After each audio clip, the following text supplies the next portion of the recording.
인생야담에 오신 여러분 환영합니다. 구독과 좋아요 눌러주세요. 오늘의 야담 시작합니다. 옛날 옛적 한양에서 남쪽으로 살 길을 걸어가면 작은 고을이 하나 있었습니다. 그곳에는 윤서라는 마님이 살고 있었지요. 윤서 마님의 집안은 한때 이름 있는 양반가였으나 세월 앞에서는 장사 없다고 하던가요. 집안은 쇠락하여 이제는 기와집 한 채와 텃밭 몇 되기만 남아있을 뿐이었습니다. 마님 곁에 남은 사람이라곤 머슴 도철 하나뿐이었지요. 도철은 말이 적고 과묵한 사내였습니다. 매일 해가 뜨기 전에 일어나 마당을 쓸고 장작을 패고 밭을 일구었습니다. 마님은 그런 도철에게 늘 고마움을 느꼈지요. 윤서 마님은 밤마다 홀로 앉아 촛불을 바라보곤 했습니다.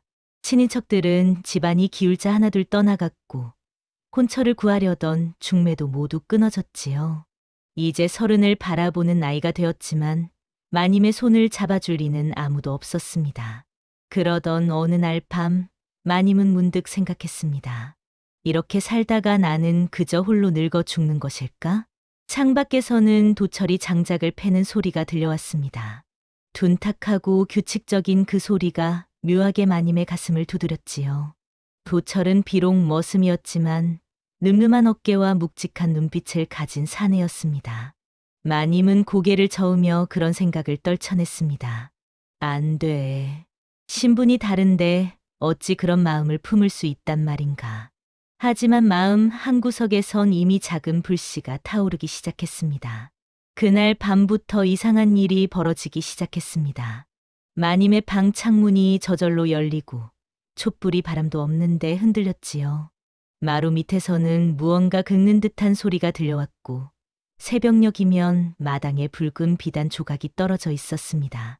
마을 사람들은 수군거리기 시작했습니다. 윤서댁에 귀신이 붙었다더라. 올해 묵은 원기가 그 집을 노린다던데. 마님은 두려웠지만 애써 담담한 척했습니다. 하지만 밤마다 무언가가 자신을 지켜보는 듯한 느낌을 떨칠 수 없었지요. 그리고 이상하게도 도철은 그 무렵부터 밤마다 마님의 처소 주변을 맴돌기 시작했습니다. 어느 달 밝은 밤이었습니다. 마님은 잠을 이루지 못하고 마루에 앉아 있었습니다. 그때 어둠 속에서 인기척이 들렸지요. 마님은 깜짝 놀라 돌아보았습니다. 거기에는 도철이 서 있었습니다.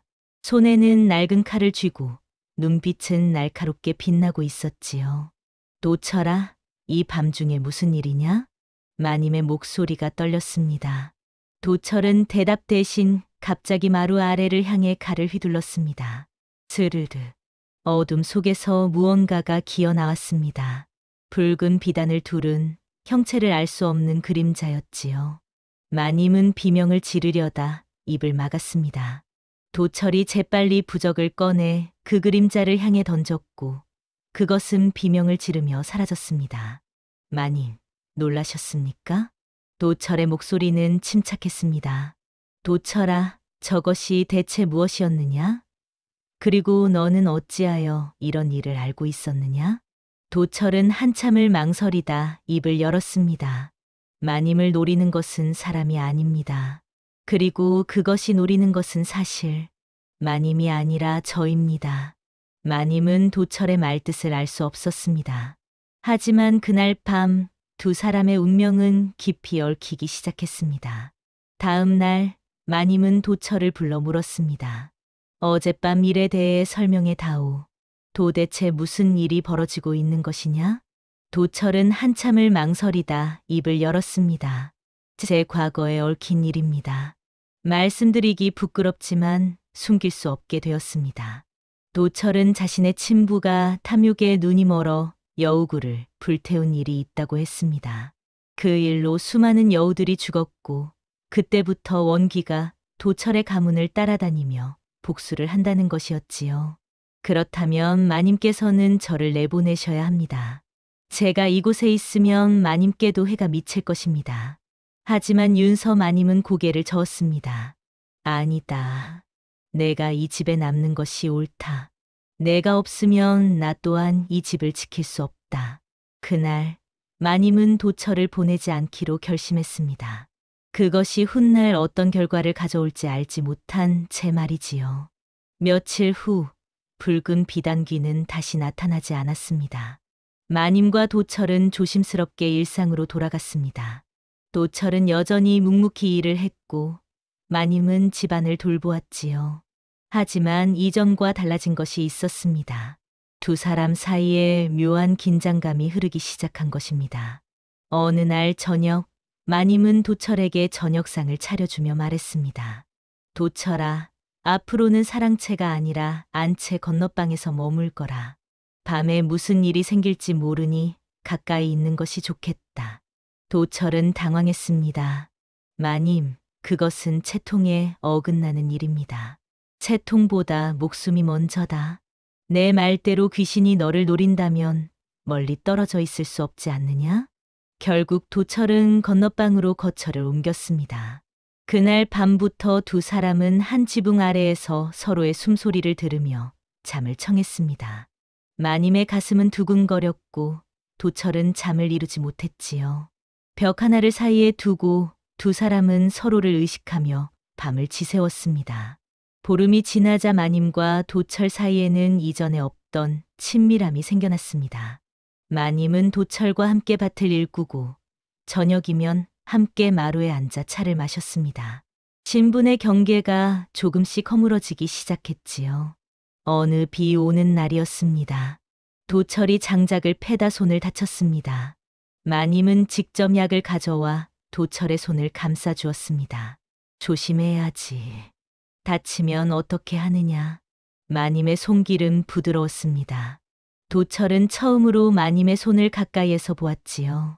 하얗고 가느다란 손이었습니다. 마님, 도철이 작은 목소리로 불렀습니다. 왜 그러느냐? 소인 같은 자에게 이토록 잘해주시니 어찌해야 할지 모르겠습니다. 마님은 잠시 도철의 눈을 바라보았습니다. 그 눈빛 속에는 진심이 담겨 있었지요. 너는 나를 지켜주었다. 그것만으로도 충분하다. 그날 밤 두 사람은 화롯불 앞에 앉아 밤새 이야기를 나누었습니다. 어린 시절 이야기, 외로웠던 날들, 앞으로의 꿈. 타닥타닥 불이 피어오르는 화롯불 앞에서 도철을 바라보는 마님의 마음도 활활 타올랐습니다. 그리고 도철 역시 마님을 향한 마음을 더 이상 숨길 수 없었습니다. 달빛은 더욱 밝게 두 사람을 비추었고 빗소리는 조용히 밤을 적셔주었습니다. 하지만 행복은 오래가지 못했습니다. 마을 사람들 사이에서 소문이 돌기 시작했습니다. 윤서 마님이 머슴과 한 지붕에서 지낸다더라. 양반집 마님이 채통도 없이 머슴과 가까이 지낸다니 꼴 보기 싫구먼. 마님의 귀에도 그 소문이 들어왔습니다. 마님은 괴념치 않으려 했지만 마음 한구석이 불편했지요. 어느 날 마님의 먼 친척이 찾아왔습니다. 윤서야, 내가 아무리 형편이 어렵다 해도 채통은 지켜야지. 머슴과 한 지붕에서 지낸다는 소문이 파다하구나. 당장 그 머슴을 내보내거라. 마님은 단호히 거절했습니다. 도철은 이 집을 지켜준 은인입니다. 내보낼 수 없습니다. 친척은 혀를 차며 돌아갔습니다. 그날 밤 마님은 도철에게 말했습니다. 도철아, 미안하구나. 내 때문에 소문이 안 좋아졌다. 도철은 고개를 숙였습니다. 제가 떠나야 합니다. 아니다. 내가 떠나면 나는 혼자가 된다. 하지만 두 사람의 마음속에는 작은 불안이 싹트기 시작했습니다. 그날 밤 도철은 마님에게 모든 것을 털어놓기로 했습니다. 마님, 제게는 아직 말씀드리지 못한 비밀이 있습니다. 마님은 촛불을 켜고 도철을 마주 앉았습니다. 말해 보거라. 도철은 깊은 한숨을 쉬었습니다. 제 친부가 여우구를 불태운 것은 사실입니다. 하지만 그것은 친부 혼자만의 죄가 아니었습니다. 무슨 뜻이냐? 친부를 부추긴 사람이 있었습니다. 그 사람은 여우의 간을 빼앗으면 벼슬길이 열린다는 미신을 믿었지요. 그래서 친부에게 돈을 주고 여우구를 불태우게 했습니다. 마님의 얼굴이 창백해졌습니다. 그 사람이 누구냐? 도철은 한참을 망설이다 입을 열었습니다. 마님의 조부이십니다. 마님은 말을 잃었습니다. 그럴 리가. 우리 조부께서 그런 일을 하셨다니. 그래서 붉은 비단귀는 저뿐만 아니라 마님의 집안도 노리고 있습니다. 이것은 두 집안이 함께 저지른 죄업입니다. 마님은 무릎을 꿇고 앉았습니다. 그렇다면 우리는 어찌해야 하느냐? 도철은 대답하지 못했습니다. 두 사람은 밤새 말없이 앉아 있었습니다. 그들을 둘러싼 어둠은 점점 더 짙어져 갔습니다. 며칠 후 마님은 결심했습니다. 도철아, 우리가 함께 죄를 갚자. 조상들이 저지른 일이지만 우리가 풀어야 할 일이다. 도철은 마님의 손을 잡았습니다. 마님과 함께라면 무엇이든 할 수 있습니다. 두 사람은 마을의 무당 설지를 찾아갔습니다. 설지는 이름난 무당으로 귀신을 달래는 굿을 잘한다고 소문이 자자했지요. 설지는 두 사람을 보더니 고개를 끄덕였습니다. 이미 알고 있었소. 그대들이 찾아올 줄 말이오. 설지는 여우기를 달래기 위해서는 정성스러운 제를 지내야 한다고 했습니다. 7일 동안 정성을 다해 제를 올리고 진심으로 사죄하시오. 그러면 원귀도 마음을 풀 것이오. 마님과 도철은 7일 동안 금식하며 제를 준비했습니다. 그 7일 동안 두 사람은 그 어느 때보다 가까워졌습니다. 함께 제물을 준비하고 함께 기도하고 함께 밤을 지새웠지요. 어느 날 저녁 마님은 도철에게 말했습니다. 도철아, 이 일이 끝나면 너와 나는 어떻게 되는 것일까? 도철은 마님의 눈을 바라보았습니다. 소인은 마님의 곁에 있고 싶습니다. 신분이 다르다 해도 마님을 지키고 싶습니다.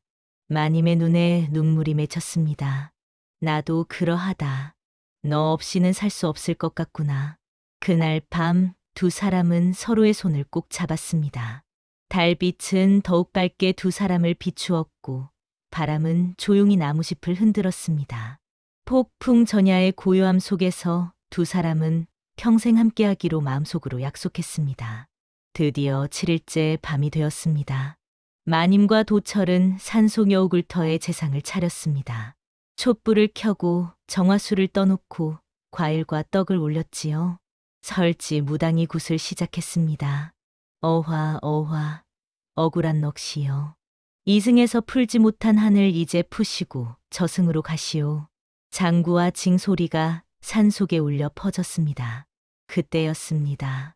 갑자기 거센 바람이 불어닥쳤습니다.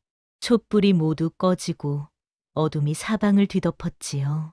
어둠 속에서 붉은 비단이 나타났습니다. 그리고 그 비단 속에서 여우의 형상이 드러났습니다. 너희가 감히 죄를 올린다고 해서 용서받을 수 있다고 생각하느냐? 여우기의 목소리는 서늘했습니다. 우리는 아무 죄도 없이 불타 죽었다. 새끼들은 어미를 부르며 울다 죽었고 어미들은 새끼를 품고 죽었다. 그 한을 어찌 제 하나로 풀 수 있겠느냐? 마님이 앞으로 나섰습니다.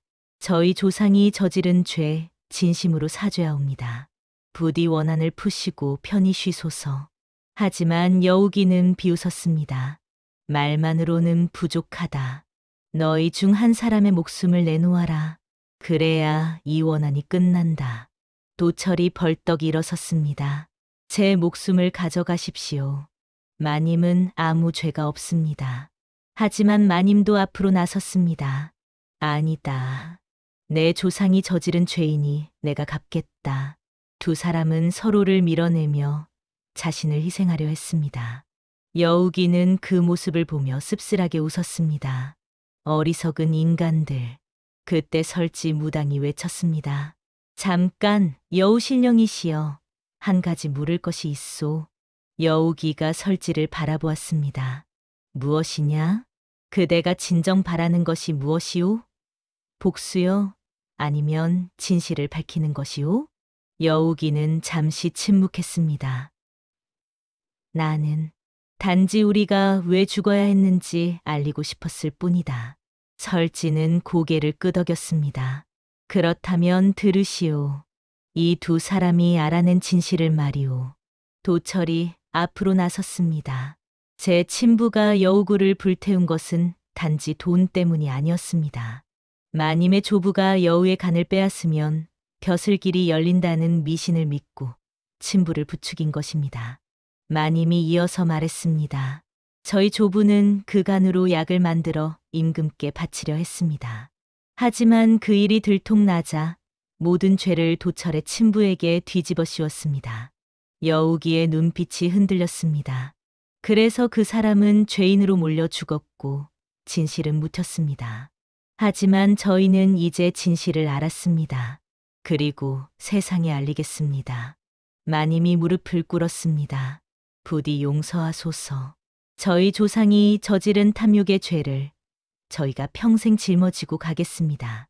도철도 함께 무릎을 꿇었습니다. 저희가 함께 속죄하겠습니다. 부디 이승을 떠나 편히 쉬소서. 여우기는 두 사람을 내려다보았습니다. 그 눈빛 속에는 분노와 슬픔, 그리고 한이 뒤섞여 있었습니다. 하지만 여우기는 고개를 저었습니다. 말만으론 부족하다. 너희가 진심으로 속죄하려면 서로를 버려야 한다. 마님과 도철은 놀라 서로를 바라보았습니다. 무슨 말씀이십니까? 너희 둘은 신분이 다르지 않느냐? 양반과 천민이 함께한다는 것 자체가 금기를 깨는 일이다.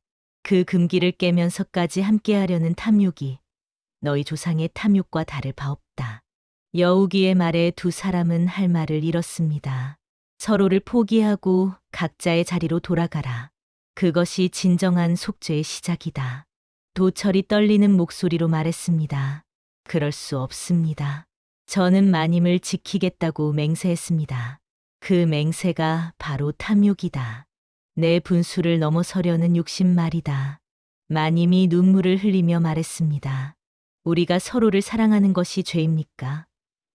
신분이 다르다고 해서 마음마저 금해야 합니까?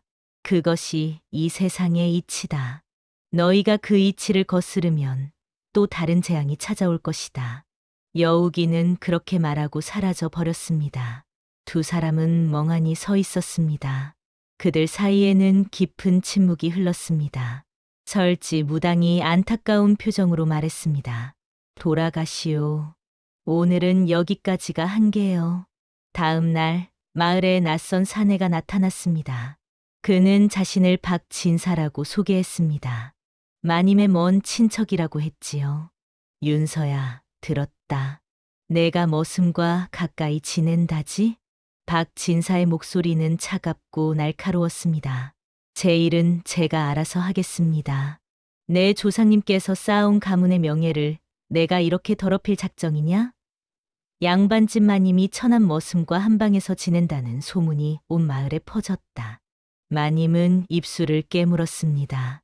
도철은 이 집을 지켜준 은인입니다. 은인이고 뭐고 간에 신부는 신분이다. 당장 그 머슴을 내보내거라. 그리고 나와 혼인하여 가문을 바로 세워라. 마님은 깜짝 놀랐습니다. 혼인이라니요?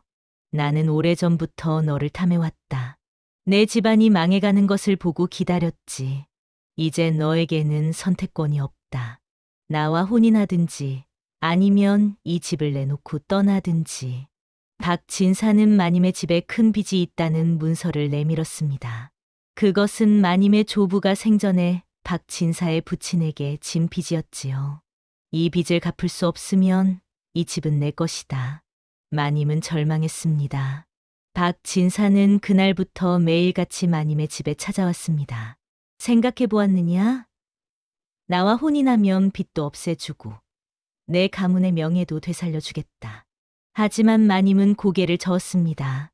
저는 이미 마음을 정한 사람이 있습니다. 그 천한 무슨 말이냐? 정신 차려라, 윤서야. 그 자는 너와 어울리지 않는다. 박진사는 점점 더 집요하게 마님을 압박했습니다. 한편 마을 사람들은 마님과 도철을 냉대하기 시작했습니다. 양반집 마님이 채통도 없이 머슴과 정을 통한다니. 귀신이 붙은 것도 모자라 이제는 폐륜까지 저지르는구먼.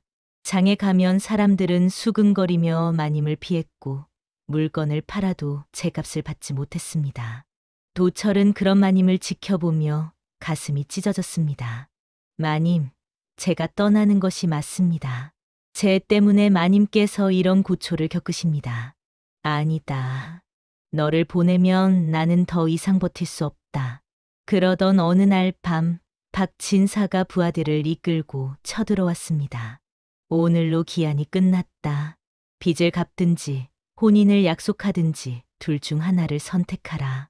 마님은 떨리는 목소리로 말했습니다. 시간을 더 주십시오. 빚을 갚을 방법을 찾겠습니다. 방법이 어디 있느냐? 이 망해가는 집에서 무슨 돈을 구한단 말이냐? 박진사는 비웃었습니다. 그때 도철이 앞으로 나섰습니다. 제가 몸값을 받고 팔려가겠습니다. 그 돈으로 마님의 빚을 갚아 주십시오. 마님은 경악했습니다. 안 돼. 그럴 수는 없어. 하지만 도철의 결심은 확고했습니다. 박진사는 도철의 제안을 받아들이는 척했습니다. 좋다. 그럼 그 머슴을 종으로 팔아서 돈을 마련하거라. 그러면 빚을 탕감해 주겠다. 마님은 울먹이며 고개를 저었지만 도철은 이미 결심한 듯했습니다. 마님, 이것이 최선입니다. 도철은 마을의 인신매매업자에게 팔려갔습니다. 그리고 그 돈으로 마님의 빚을 갚을 수 있었습니다. 하지만 박진사는 약속을 지키지 않았습니다. 빚은 갚았지만 이 집은 너무 낡았다. 집을 팔아서 내게 넘기면 나머지 빚도 탕감해 주겠다. 마님은 박진사가 처음부터 자신을 속일 생각이었다는 것을 깨달았습니다. 당신은 거짓말쟁이여. 거짓말? 나는 계약서에 따랐을 뿐이다. 내가 그를 제대로 읽지 못한 것이 잘못이지. 마님은 절망에 빠졌습니다. 도철도 잃고 집도 잃고 이제 남은 것이 아무것도 없었습니다. 바로 그날 밤, 마님은 혼자 방에 앉아 울고 있었습니다. 내가 무엇을 잘못했단 말인가? 단지 한 사람을 사랑한 것이 이토록 큰 죄란 말인가? 그때 창밖에서 붉은 빛이 번쩍였습니다. 마님은 깜짝 놀라 창문을 열었습니다. 거기에는 붉은 비단귀가 서 있었습니다. 다시 나타났구나. 여우기는 마님을 바라보며 말했습니다. 내가 너희에게 경고했다. 서로를 버리고 각자의 자리로 돌아가라고 말이다. 하지만 너희는 듣지 않았다. 우리가 무엇을 잘못했단 말이오? 우리는 서로를 사랑했을 뿐이오. 그것이 바로 탐욕이다. 신분을 넘어서려는 욕심, 금기를 깨려는 욕심 말이다. 마님은 고개를 저었습니다. 아니오. 우리의 사랑은 탐욕이 아니오. 진심이었소. 여우기는 잠시 침묵했습니다. 그렇다면 증명해 보거라. 내가 진정으로 그를 사랑한다면 그를 위해 무엇을 할 수 있느냐? 무엇이든 하겠소. 도철을 구할 수 있다면, 그렇다면 너의 목숨을 내놓아라. 그러면 그를 풀어주겠다. 마님은 주저없이 대답했습니다. 좋소. 내 목숨을 가져가시오. 그 순간 멀리서 목소리가 들려왔습니다. 안 돼. 도철이었습니다. 도철은 매매업자에게서 도망쳐 돌아온 것이었습니다. 마님, 그러시면 안 됩니다. 도철은 마님 앞을 가로막았습니다. 여우신령이시여, 마님 대신 제 목숨을 가져가십시오. 도철아, 물러서거라. 안 됩니다. 저 없이 마님께서는 살아야 합니다. 두 사람은 서로를 밀어내며 자신을 희생하려 했습니다. 여우기는 그 모습을 보며 눈빛이 흔들렸습니다. 너희는 정말 어리석구나. 서로를 위해 목숨을 버리려 하다니. 바로 그때 박진사가 부하들을 이끌고 나타났습니다. 저기 도망친 종놈이 있다. 잡아라. 부하들이 도철을 향해 달려들었습니다. 도철은 마님을 지키기 위해 맨손으로 싸웠지요. 마님, 피하십시오. 하지만 마님은 도철 앞에 섰습니다. 도철을 건드리지 마시오. 박진사가 비웃었습니다. 둘 다 반항하는구나. 좋다. 그럼 둘 다 죽여버리겠다. 박진사가 칼을 빼들었습니다. 그 칼날이 마님을 향해 날아왔습니다. 바로 그 순간 여우기가 붉은 비단을 휘날리며 박진사 앞을 가로막았습니다. 감히 이들을 해치려 하느냐. 여우기의 외침과 함께 거센 바람이 불어닥쳤습니다. 박진사와 부하들은 바람에 날아가 땅에 나뒹굴었지요. 마님과 도철은 놀라 여우기를 바라보았습니다. 왜 우리를 도와주시는 것입니까? 여우기는 잠시 침묵하다 말했습니다. 너희가 서로를 위해 목숨을 내놓는 모습을 보았다. 그것은 탐욕이 아니라 진정한 사랑이었다. 여우기는 천천히 말을 이어갔습니다. 내가 진정으로 원한 것은 복수가 아니었다. 단지 진실을 밝히고 억울함을 풀고 싶었을 뿐이다. 여우기는 마님과 도철을 바라보았습니다. 너희 조상들은 탐욕 때문에 우리를 죽였다. 여우의 간으로 부귀영화를 누리려 했지. 하지만 너희는 다르다.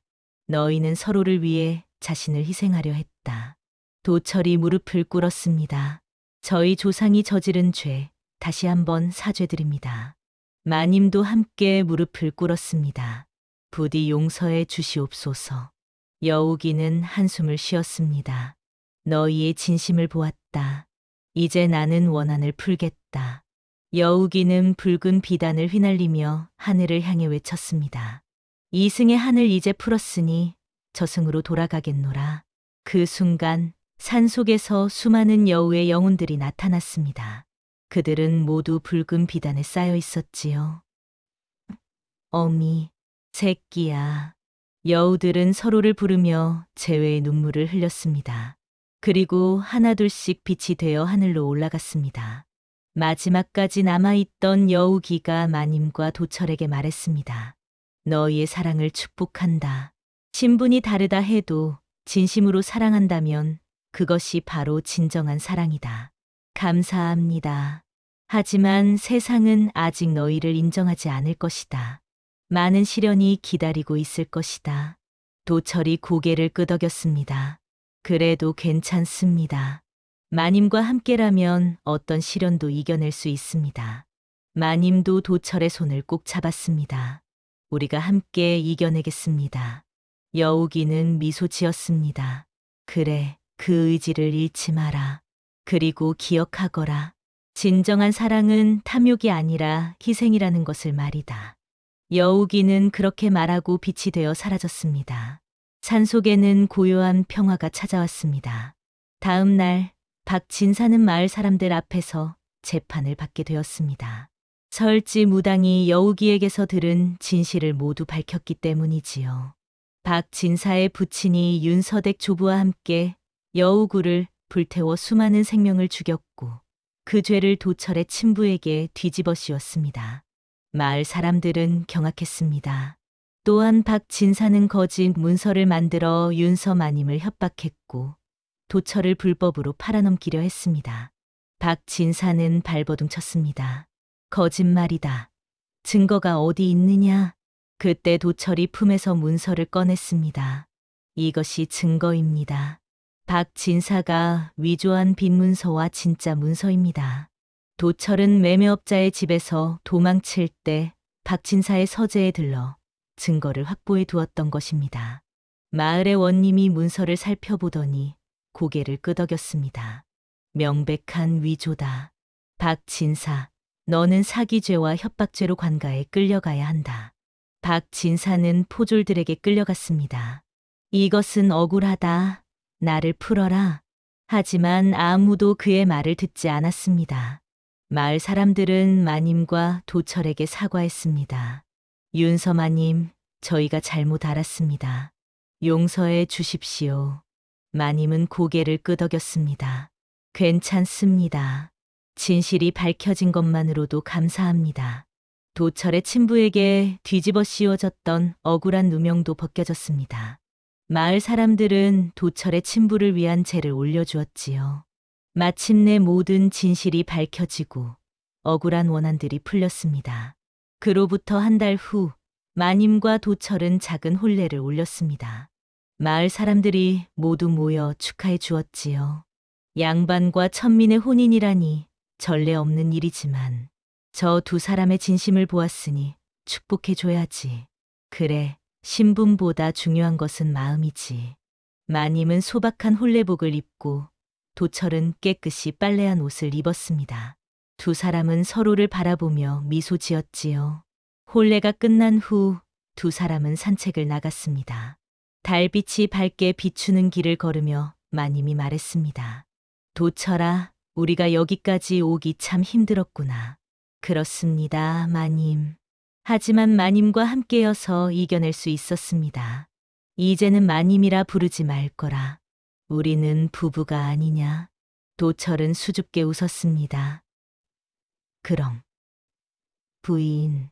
그래, 그렇게 불러다오. 두 사람은 손을 꼭 잡고 걸었습니다. 그날 밤, 달빛은 더욱 밝게 두 사람을 비추었고, 바람은 조용히 축복의 노래를 불러주었습니다. 세월이 흘러 두 사람은 작은 농사를 지으며 평범하게 살았습니다. 신분의 차이를 넘어선 그들의 사랑은 마을 사람들에게 귀감이 되었지요. 어느 날 저녁 두 사람은 마루에 앉아 저녁 노을을 바라보았습니다. 우리가 겪은 일들을 생각하면 참 신기하지 않소? 그렇습니다. 귀신도 만나고 죽을 고비도 넘기고. 하지만 그 모든 것이 우리를 더 강하게 만들었소. 도철은 고개를 끄덕였습니다. 진정한 사랑은 탐욕이 아니라 희생이라고 여우신령께서 말씀하셨지요. 그 말씀을 평생 가슴에 새기겠습니다. 마님도 미소 지었습니다. 우리가 서로를 위해 희생할 수 있었기에 지금의 행복이 있는 것이겠지요. 옛말에 백절불굴이라는 말이 있습니다. 어떠한 난관에도 굽히지 않고 이겨나간다는 뜻이지요. 윤서 마님과 도철은 신분의 벽과 세상의 편견, 그리고 귀신의 원한까지 이겨냈습니다. 그들의 진심과 희생이 결국 모든 것을 이겨낸 것입니다. 진정한 사랑은 탐욕이 아니라 서로를 위한 희생입니다. 그리고 그 사랑 앞에서는 신분도, 귀신도, 세상의 편견도 무너진다는 것을 기억하시기 바랍니다. 다음 영상을 빠르게 만나보시려면 좋아요와 구독을 눌러주세요. 그럼 더 재미있는 영상으로 찾아뵙겠습니다. 모두 행복한 하루 보내세요.